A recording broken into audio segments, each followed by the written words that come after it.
Oi, meu nome é Daniel, este é o canal Literatura e Eu, e hoje nós vamos conversar sobre Sainte Claire das Ilhas, da inglesa Elizabeth Helme, publicado pela primeira vez em 1803.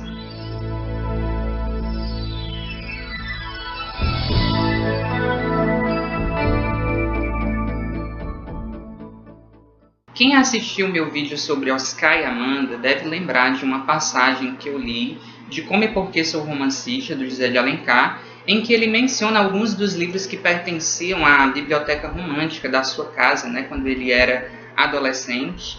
E dentre as obras citadas está Sainte Claire das Ilhas, que foi um dos livros preferidos dessa primeira fase de leitura do José de Alencar, e eu imediatamente fiquei curioso para sair lendo todos os livros que o Alencar lia, e tem sido experiências muito boas, experiências muito enriquecedoras, cativantes e até surpreendentes, eu diria.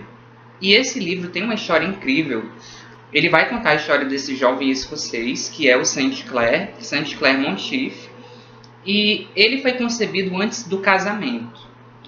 Então a sua mãe, a Mariana Monteith, ela teve a ideia de dar Saint Clair para sua criada, a Katie, e ela fez a Katie prometer que jamais falaria da verdadeira origem de Saint Clair para ninguém, para que todos pudessem pensar que aquele menino era filho da Katie, com o seu esposo.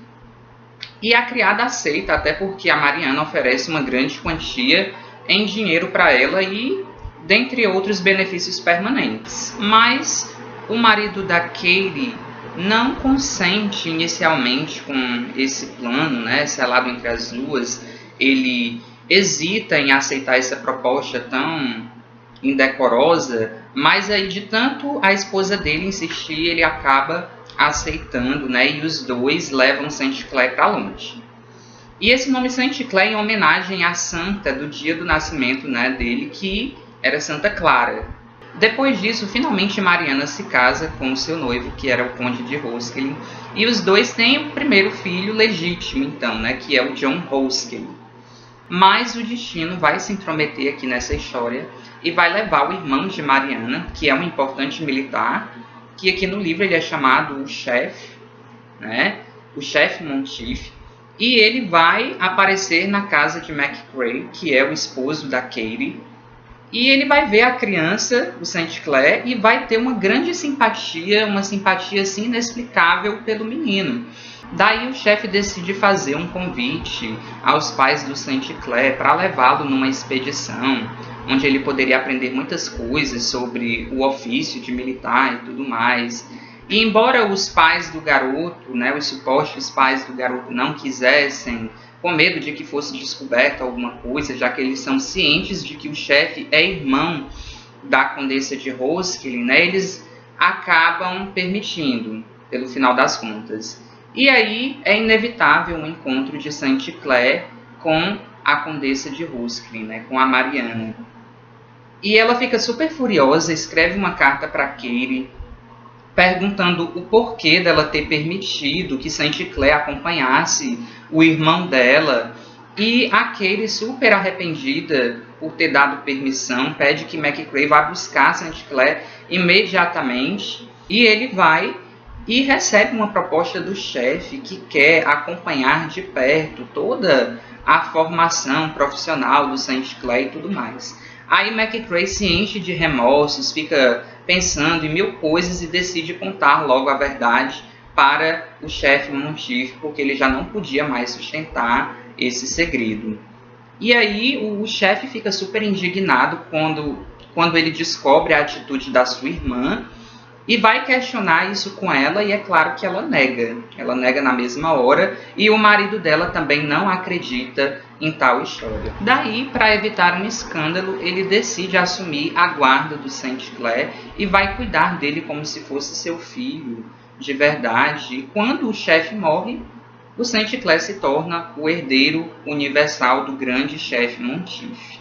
Deve-se levar em conta que o Saint Clair, quando cresce, ele já é conhecedor de toda a sua realidade, ele sabe que ele foi rejeitado pela sua mãe, mas o seu desejo agora simplesmente é desposar Eleonora, que é uma jovem muito bonita, que ele salvou de um incêndio e também salvou o seu pai, né, da miséria, porque o pai dela devia muito dinheiro e Saint-Clair assumiu e saldou as dívidas do pai de Eleonora. Mas John Roscelin, que é o filho legítimo da condessa e do conde de Roscelin, também se apaixona por Eleonora e começa a cortejá-la. E é claro que ela vai preferir o filho dos condes, até porque ela também deseja um dia se tornar condessa.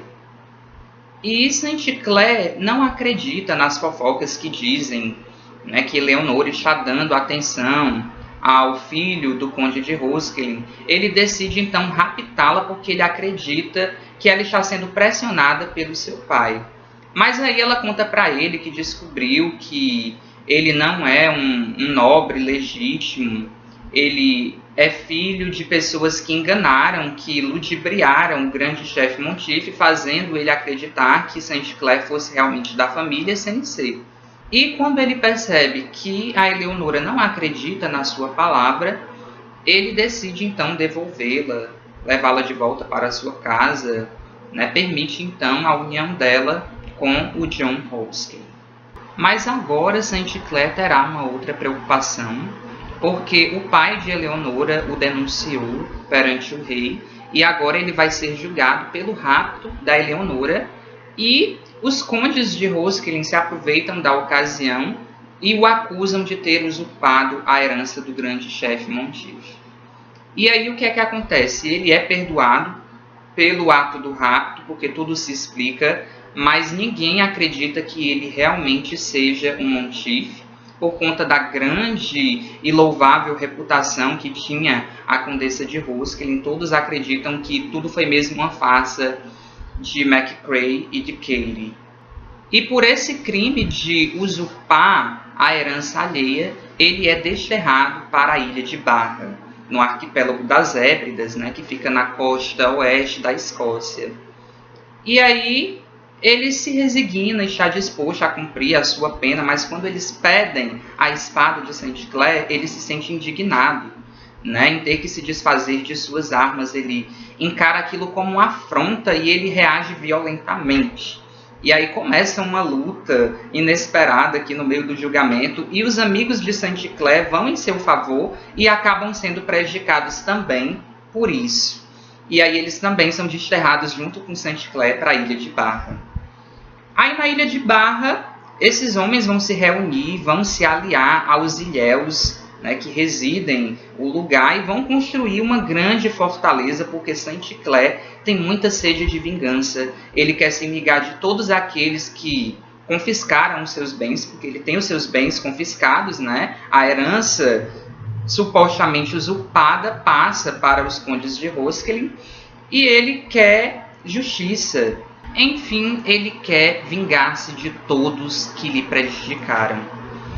Que história incrível, né, gente? E tudo isso que eu contei é só uma pequena parcela desse livro maravilhoso, porque assim como Oscar e Amanda, ele também é daqueles livros em que acontecem 1001 acontecimentos, muita coisa que eu também já nem me lembro mais, porque também é uma história muito rica de ação, de aventura, de muita coisa boa mesmo. É um livro que realmente vale a pena ser lido. Eu só consegui ler essa edição graças ao portal Caminhos do Romance, da Unicamp, né, que disponibilizou a digitalização da mesma edição que o José de Alencar leu, que era uma tradução não do original, mas uma tradução de uma versão francesa, que não é completa também, que tem algumas supressões, algumas diferenças, mas comparado com a versão de Oscar e Amanda que eu li, essa daqui, digamos que seja uma versão semi-completa.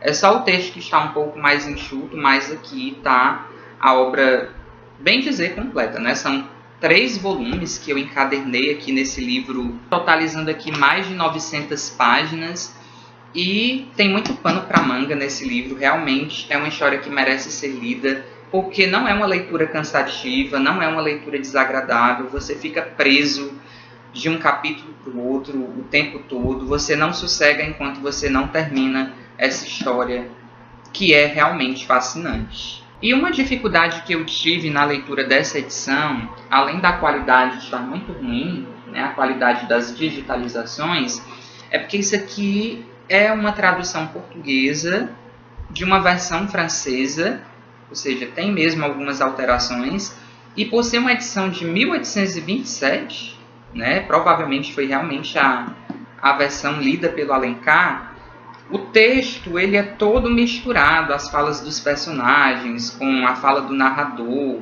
e é muito confuso em alguns momentos, você não sabe exatamente quando que vai começar a fala do personagem, onde que termina a fala do narrador, é tudo muito bagunçado aqui. Mas valeu super a pena, porque como eu já disse e repito, essa história é incrível e vale a pena ser lida. E eu até sugeri para a editora Pedra Azul, né, que eles relançassem Saint Clair das Ilhas, que é um romance inglês, e um grande romance inglês, mas tem essa questão do público, né? Eles não sabem se o livro teria uma boa aceitação, já que é uma obra assim, desconhecida.